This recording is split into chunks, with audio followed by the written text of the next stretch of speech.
దేవాలయాలు ఖగోళ శాస్త్రానికి గణిత శాస్త్రానికి మధ్యనున్న సంబంధానికి స్ఫూర్తిదాయక ఉదాహరణలని ఉప ముఖ్యమంత్రి జనసేన అధ్యక్షులు పవన్ కళ్యాణ్ పేర్కొన్నారు. వాటి ఆధ్యాత్మిక ప్రాముఖ్యత ప్రపంచంతో మనల్ని అనుసంధానించడమే కాకుండా తరతరాలుగా సంక్రమించిన జ్ఞానాన్ని పంచుతుందని వివరించారు. ఈ మేరకు ఆదివారం ఆయన ఎక్స్లో పోస్టు చేశారు. దేవాలయాలను సంస్కృతి విజ్ఞాన కేంద్రాలుగా తీర్చిదిద్దాలన్నారు.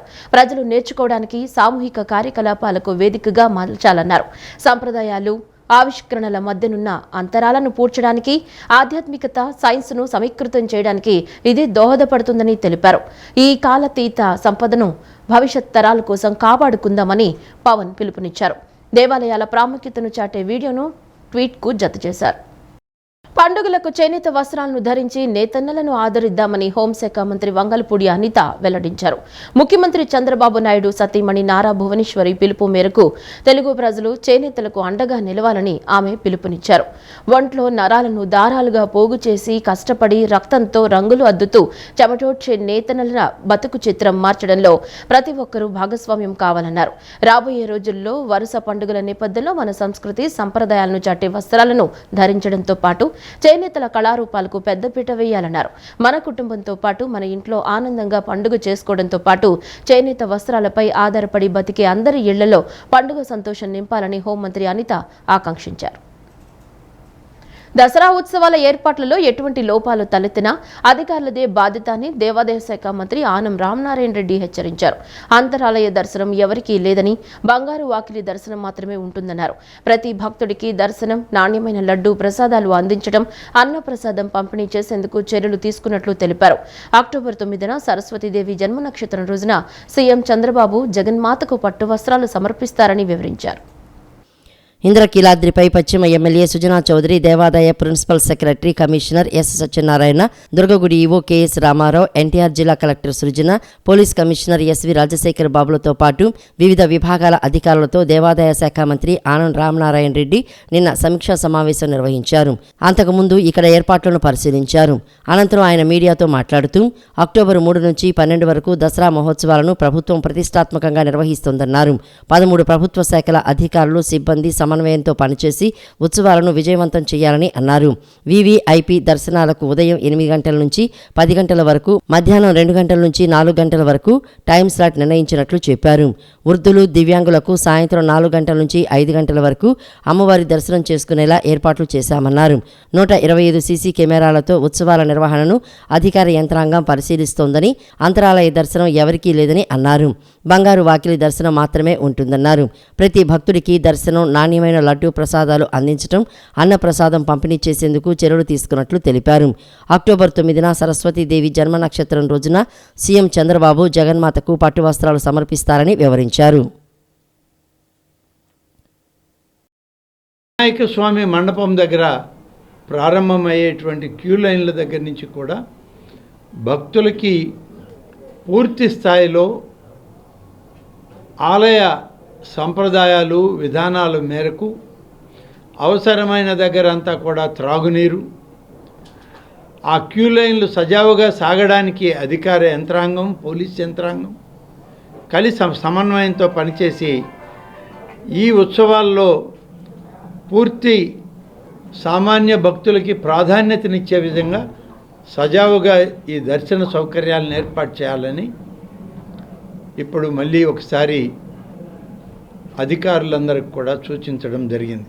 అలాగే కమిషనర్ ఆఫ్ పోలీస్ ఇద్దరు సమన్వయంతో మొత్తం నగరం అంతా కూడా అన్ని ప్రాంతాల నుంచి వచ్చేటువంటి ప్రజలకి ఎక్కడ కూడా అసౌకర్యం లేకుండా ఏర్పాటు చేయాలని 120 సీసీ కెమెరాలతో దీన్ని పర్యవేక్షిస్తూ దీనికి కంట్రోల్ రూమ్ను కూడా పూర్తి స్థాయి కంట్రోల్ రూమ్ని ఏర్పాటు చేసి కంట్రోల్ రూమ్ నుంచి సంకేతాలు ఇవ్వాలన్నా, ఆదేశాలు ఇవ్వాలన్నా అక్కడి నుంచి ఇచ్చే విధంగా కూడా వాళ్ళకి ఆ ఎక్విప్మెంట్ అంతా కూడా ఇక్కడ కంట్రోల్ రూమ్ని ఏర్పాటు చేయడానికి, ఎక్కడ కూడా ఈ వివిఐపీల దర్శనాలు జరుగుతున్నంతసేపు ఏ క్యూ లైన్ కూడా బ్రేక్ కాదు. ఇది ప్రధానంగా గమనించుకోవాల్సిన అవసరం. 100 రూపాయల దర్శనం కానీ, 300 కానీ, 500 కానీ, అలాగే ఫ్రీ లైన్ కానీ ఉచిత దర్శనం చేసే లైన్ కూడా ఏ ఒక్క లైను ఆపడం జరగదు. కాకుంటే వివిఐపీల యొక్క దర్శనాలలో సందర్భాల్లో అందరూ ఒకేసారి వస్తే కొంత ఒత్తిడి ఎక్కువగా ఉంటుందనే ఉద్దేశంతోనే ఈ టైమింగ్ మాత్రం పెట్టుకొని దాన్ని ఖచ్చితంగా అమలు చేయాలి అని చెప్పి నిర్ణయించుకోవడం కూడా జరిగింది. క్యూ లైన్స్లో అంటే క్యూ మేనేజ్మెంట్ చేయాలి అని అంటే భక్తులకి ఎవరికి కూడా ఇబ్బంది జరగకూడదు. అట్లాగే ఈ ఉత్సవానికి ప్రజలు ఎక్కువ రావటం వలన యావరేజ్ 1,25,000 మంది వస్తారు. కాబట్టి నగరంలో ఉన్న ప్రజలకు ఎటువంటి రకమైన ఇబ్బంది లేకుండా ట్రాఫిక్ నియంత్రణ ఎలా చేయాలనేది కూడా కమిషనర్ గారు పూర్తిగా అవగాహన తెలుసుకొని బాగా ఎక్స్ప్లెయిన్ చేశారు. వాటన్నిటి మీద కూడా నిర్ణయాలు తీసుకోవడం జరిగింది. మళ్ళీ ఎల్లుండి 3 గంటలకి మళ్ళీ ఇంకొకసారి కంక్లూడ్ చేసుకొని 2వ తేదీ నైట్ కల్లా ఇచ్చిన పనులన్నీ ఒకసారి ఇన్స్పెక్ట్ చేసుకొని 3వ తేదీ నుంచి నవరాత్రులు బ్రహ్మాండంగా చేసుకోవాలని చెప్పి విజయవాడ ముంపు ప్రభావిత ప్రాంతాల్లోని 1.09 లక్షల మంది బాధితుల ఖాతాల్లో 173.69 కోట్లు జమయ్యాయని, దీంతో 90% పరిహారం అందించడం పూర్తయిందని కలెక్టర్ జి సృజన తెలిపారు.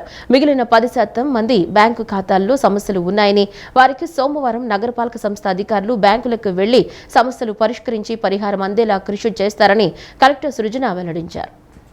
ముంపు ప్రభావిత ప్రాంతాల్లోని ప్రతి బాధిత కుటుంబానికి ప్రభుత్వ పరంగా ఖచ్చితంగా ఆర్థిక సహాయం అందుతుందని కలెక్టర్ జి సృజన తెలిపారు. 1.09 లక్షల మంది బాధితుల ఖాతాల్లో 173.69 కోట్లు జమయ్యాయని అన్నారు. మిగిలిన 10% మంది బ్యాంకు ఖాతాల్లో సమస్యలు ఉన్నాయని, వారికి సోమవారం నగరపాలక సంస్థ అధికారులు బ్యాంకులకు వెళ్లి సమస్యలు పరిష్కరించి పరిహారం అందేలా కృషి చేస్తారని తెలిపారు. ఆందోళన చెందాల్సిన అవసరం లేదని చెప్పారు. మరో 8,000 మంది ఖాతాలకు సోమవారం డీబీటీ ద్వారా ఖాతాల్లో పరిహారం అందుతుందని పేర్కొన్నారు. ఇంకా 4,315 మంది బాధిత కుటుంబాలకు సంబంధించిన బ్యాంకు ఖాతాల్లో సమస్యలు ఉన్నాయని అన్నారు. సమస్యలు ఉన్న వరద బాధితులు తమ ఖాతాలను సోమవారం సరిచేసుకుంటే సాయంత్రానికి పరిహారం జమ అవుతుందని చెప్పారు.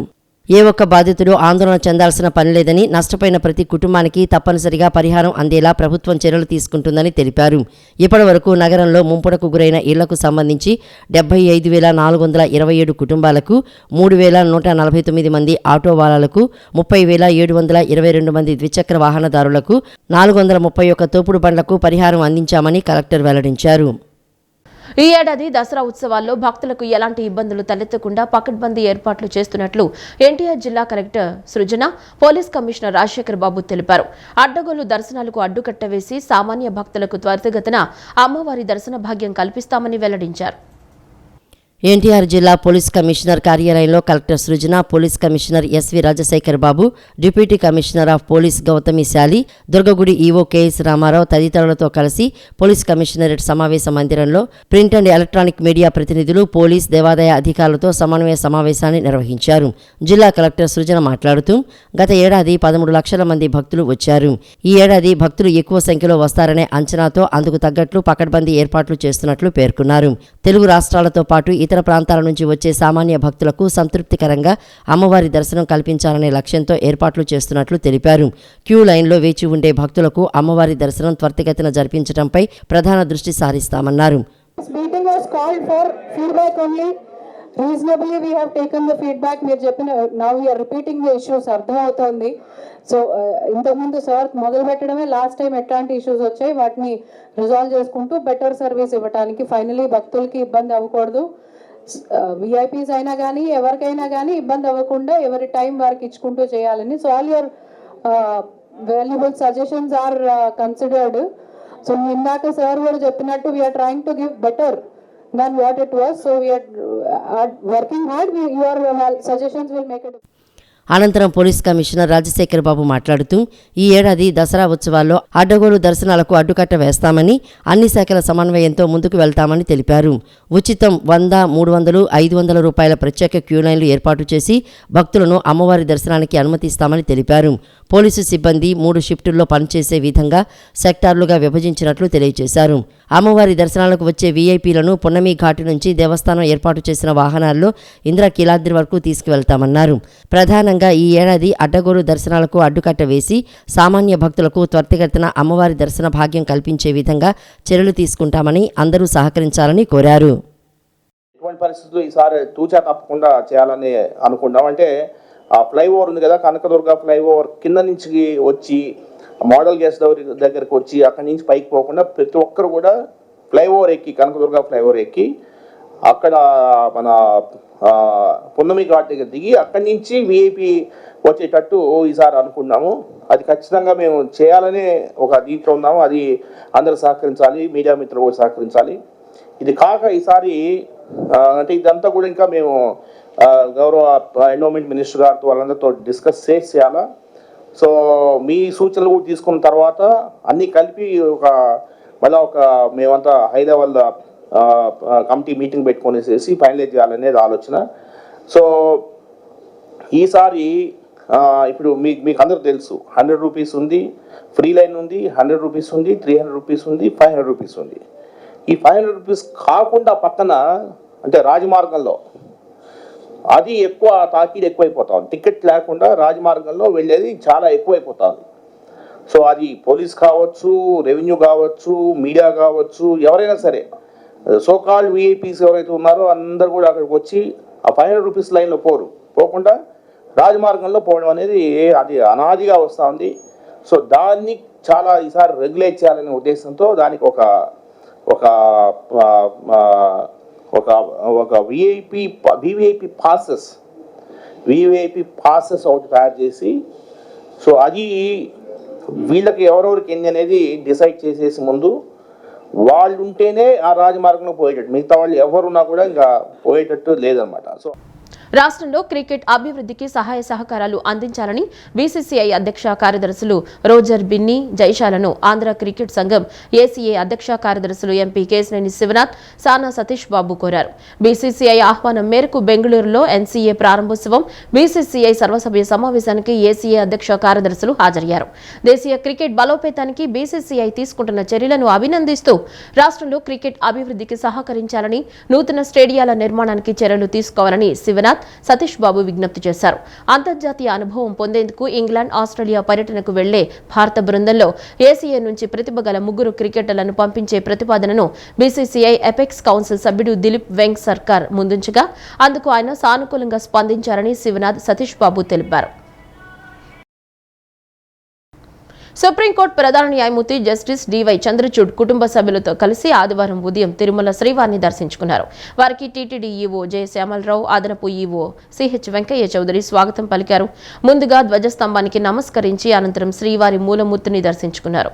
రంగనాయకుల మండపంలో వేద పండితులు ఆశీర్వచనం, టీటీడీ ఈవో తీర్థ ప్రసాదాలు, శ్రీవారి చిత్రపటం అందజేశారు. సుప్రీంకోర్టు ప్రధాన న్యాయమూర్తి జస్టిస్ డివై చంద్రచూడ్ కుటుంబ సభ్యులతో కలిసి ఆదివారం ఉదయం తిరుమల శ్రీవారిని దర్శించుకున్నారు. వారికి టీటీడీ ఈవో జె శ్యామలారావు, అదనపు ఈవో సిహెచ్ వెంకయ్య చౌదరి స్వాగతం పలికారు. ముందుగా ధ్వజస్తంభానికి నమస్కరించి అనంతరం శ్రీవారి మూలమూర్తిని దర్శించుకున్నారు. రంగనాయకుల మండపంలో వేద పండితుల ఆశీర్వచనం, టీటీడీ ఈవో తీర్థ ప్రసాదాలు, శ్రీవారి చిత్రపటం అందజేశారు. అంతకుముందు శ్రీ పద్మావతి అతిథి గృహం వద్ద టీటీడీ ఈవో, అదనపు ఈవోలు పుష్పగుచ్చం అందజేసి స్వాగతం పలికారు. వారి వెంట ఏపీ హైకోర్టు న్యాయమూర్తి justice B Krishnamohan, CVSO Sridhar, deputy ఈవోలు లోకనాథం, భాస్కర్, ఓఎస్ఓ సత్యనాయక్ ఉన్నారు. సిజేఐ జస్టిస్ చంద్రచూడ్ సామాన్య భక్తుల మాదిరిగా వైకుంఠ క్యూ కాంప్లెక్స్ 1 నుంచి వెళ్లి స్వామివారిని దర్శించుకున్నారు. ప్రోటోకాల్ ప్రకారం ఆయన మహాద్వారం నుంచి నేరుగా వెళ్లి స్వామివారిని దర్శించుకోవచ్చు. కానీ ఆయన సామాన్య భక్తుల మాదిరిగా వైకుంఠ క్యూ కాంప్లెక్స్ నుంచే వెళ్లారు. జస్టిస్ చంద్రచూడ్తో పాటు విచ్చేసిన బృందంలో హిందూయేతర మతానికి చెందిన వ్యక్తి ఒకరు ఉన్నారు. తిరుమల నిబంధనల ప్రకారం ఆయన డిక్లరేషన్ సమర్పించి స్వామి దర్శనం చేసుకున్నారు.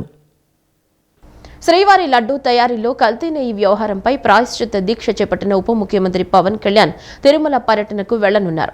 అక్టోబర్ 1, 2వ తేదీల్లో ఆయన తిరుమలలో పర్యటిస్తారు. మంగళవారం మధ్యాహ్నం గన్నవరం విమానాశ్రయం నుంచి ప్రత్యేక విమానంలో రేణిగుంట చేరుకుంటారు. అక్కడి నుంచి నేరుగా అలిపిరి వద్ద ఉన్న శ్రీ వెంకటేశ్వర స్వామి పాదాల చెంతకు చేరి అక్కడ పూజలు నిర్వహిస్తారు.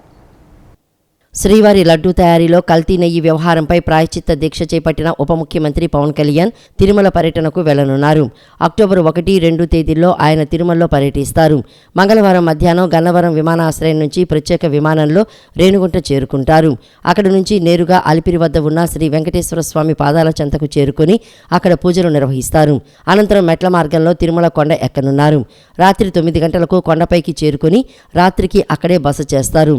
బుధవారం ఉదయం 10 గంటలకు గంటల నుంచి 11 గంటల సమయంలో దీక్షామాలతోనే స్వామివారిని దర్శించుకుంటారు. అనంతరం లడ్డూ ప్రసాద విక్రయ కేంద్రాన్ని తనిఖీ చేస్తారు. అక్కడి నుంచి వెంగమాంబ అన్నదాన సత్రానికి చేరుకుని భక్తులకు అందించే అన్న ప్రసాదాలను పరిశీలిస్తారు. అనంతరం టీటీడీ అధికారులతో సమావేశం నిర్వహిస్తారు. బుధవారం రాత్రి కూడా కొండపైనే బస చేస్తారు. ఆయన చేపట్టిన ప్రాయచిత్త దీక్ష గురువారానికి పూర్తవుతుంది. దీక్ష విరమణ అనంతరం గురువారం సాయంత్రం 4 గంటలకు కొండ కిందకు చేరుకుంటారు. తిరుపతి నగరంలో ఏర్పాటు చేసిన వారాహి సభలో పాల్గొంటారు. అనంతరం విజయవాడకు తిరుగు ప్రయాణమవుతారు. రాష్ట్ర విభజన కంటే జగన్ పాలన వల్ల ఏపీకి ఎక్కువ నష్టం జరిగిందని మంత్రి నిమ్మల రామానాయుడు విమర్శించారు. 2014 నుంచి 19 ఐదేళ్ల వైసీపీ పాలనలో పేదల సమస్యలను పరిష్కరించడంలో నిర్లక్ష్యం చేశారని మండిపడ్డారు. పేదల కల నెరవేరాలన్న ఉద్దేశంతో సీఎం చంద్రబాబు టిడ్కో ఇళ్ల నిర్మాణం చేపట్టారన్నారు. టీడీపీ ప్రభుత్వంలో నిర్మించిన ఇళ్లను పూర్తి చేయకుండా వైసీపీ ప్రభుత్వంలో ఆ ఇళ్లకు రంగులు వేశారని మంత్రి నిమ్మల రామానాయుడు విమర్శించారు. 5 ఏళ్ల పాటు జగన్ పాలనలో ప్రజా సమస్యలపై ఎన్నో ఉద్యమాలు చేశామని అన్నారు. టిడ్కో ఇళ్లకు పూర్వ వైభవం తీసుకురావడం కోసం కూటమి ప్రభుత్వం ప్రయత్నాలు చేస్తోందని తెలిపారు. ఇళ్ల లబ్ధిదారులను బలవంతంగా రుణగ్రస్తులను చేశారని చెప్పారు. 10% పెండింగ్ పనులను పూర్తి చేసి లబ్ధిదారులకు అతి త్వరలో ఇళ్లను అందజేస్తామని పేర్కొన్నారు. ఒక పాలకులలోనే 150 కోట్లు ఇళ్లను తాకట్టు పెట్టి ఆ నిధులను మాజీ సీఎం జగన్ పక్కదారి పట్టించారని విమర్శించారు. ప్రపంచ స్థాయిలో మళ్లీ అమరావతిని తిరిగి నిలబెట్టేందుకు మంత్రి నారాయణ కృషి చేస్తున్నారని మంత్రి నిమ్మల రామానాయుడు వెల్లడించారు.